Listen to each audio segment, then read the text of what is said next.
I'm going to dump that old hag in the mountains, my son-in-law whispered in my ear during the funeral of my husband, the company CEO. When I looked at him, he had an evil grin on his face. Now that the president has left, the company is finally mine. He had been vying for the presidency up until this point and had finally revealed his true nature. But life isn't that simple. My lovely son-in-law, the time was approaching when I would have to teach him a lesson. The battle has begun. Please lend me your strength. I cried out in my heart as I looked at my husband's altar. Sally is my name. I am a 55-year-old housewife, married for 30 years to my husband Andy. I met my husband as a co-worker, and we became friends, then lovers, before marrying and having our daughter, Marlene, a year later. My husband used to work for a construction company, but when he was 35, he decided to start his own company. I wanted to design, so I became a first-class architect, he says. I get a rush from seeing a client's vision come true. My husband told me with a twinkle in his eye that he had started a design firm. I wasn't sure if it would work because our daughter was only 4 years old at the time. But we were a team, and I was determined to support my husband. I decided to stand by my husband. Let us collaborate. I'm in on your dream. Fortunately, the company grew steadily, and my husband demonstrated that he was capable of running it. I was devoted to supporting him, and I have been doing so for the past 20 years. My husband then hired Stephen, who was working at an affiliated company. He, falling in love with my daughter, was an unexpected turn of events, but I thought I could trust Stephen, who worked so hard for my husband. In retrospect, this was a mistake. Stephen, my son-in-law, agreed with my husband's point of view and obediently supported my husband's as a company executive. My daughter, on the other hand, felt uneasy about his excessive words, possibly because of his excessive zeal for his work. Hey, Mom, sometimes I worry about something these days. What? Maybe it's because he's been drinking, but Stephen said, I wish that old man would just screw himself. I can increase the profitability of this company. What a horrible thing to say. That's awful. They say that when you're drunk, your true feelings come out. But I doubt he'd ever betray your father. Although my daughter's words lingered in my mind, I forced myself to believe Stephen was also thinking about the company. We had no way of knowing what his true intentions were at the time. A year ago, seemingly out of nowhere, something happened. My husband, Andy, who had always been in good health, began to look unwell and lost his appetite. He also frequently complained about back pain, so we decided to have him examined. The outcomes were disastrous. A serious disease was discovered, which couldn't be treated, and he didn't have much time to live. Only my daughter's family and I knew this. We were all concerned about our future, but Stephen, who was with us at the time, reassured us. I hope Andy gets better. The company will be fine. You can leave everything to me with confidence. Stephen's words were oddly assuring. Although I assumed these words were meant to reassure us, the triumphant look on his face filled me with unease. Stephen's attitudes gradually got worse from there. According to one of my husband's longtime subordinates, he had started speaking down to those around him, and other employees were having a bad time. Some of them left the company because they couldn't stand Stephen's outbursts, and others lost motivation to work. Stephen, you're very dedicated to your work, I told him, thinking he might be overwhelmed by the fact that he had to keep the company afloat. But could you please consider your employees' feelings as well? What? You're making big claims. You should just stay by your husband's side. He looks to be on the verge of dying at any moment, without interfering in my affairs. Nonetheless, Andy has carefully taken care of this business. You know, the company is almost mine now. You should be grateful that I, a wise man, have remained silent and followed this jerk of a president until now. When I heard this ear-splitting tirade, I couldn't believe it, and the anxiety I was feeling the other day grew even stronger. Stephen's words and actions have become worse with each passing day, and he has made comments that put employees under pressure. Employees who have been with the company since its inception had been doing what they had always done, obtaining contracts by repeatedly talking to clients about their needs and wants.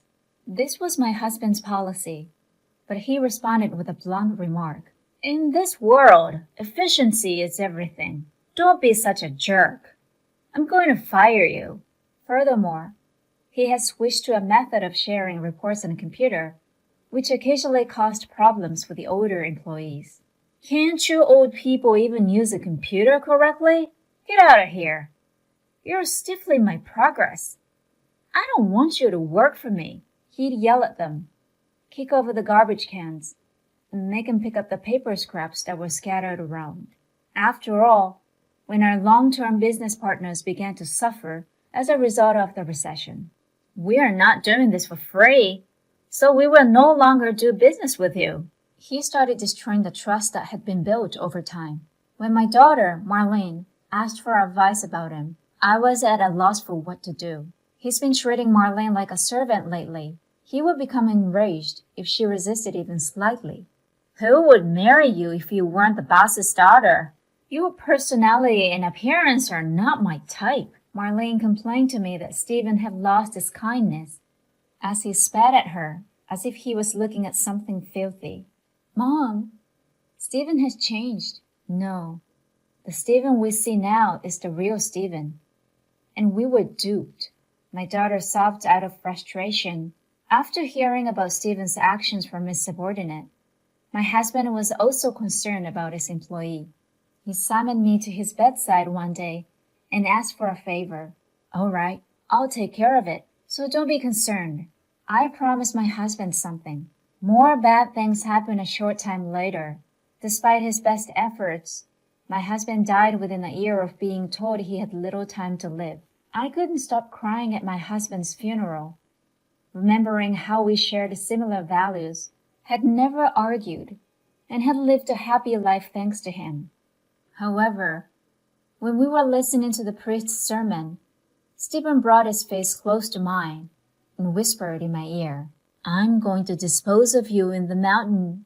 I noticed that he had an evil smile when I looked at him. This was Stephen's true nature. He had been on the board of directors since my husband's hospitalization, and now that he was gone, he must have felt secure in his position as president. From now on, I can make the company do whatever I want. I could almost hear his thoughts. Stephen, who has taken the word for granted, has no idea what fate awaits him from now on. I'll be the one to put an end to this. It is now time for me to keep my promise to you. Give me your strength. I looked at my husband's coffin and confirmed my resolve. A shareholders' meeting was called following the funeral.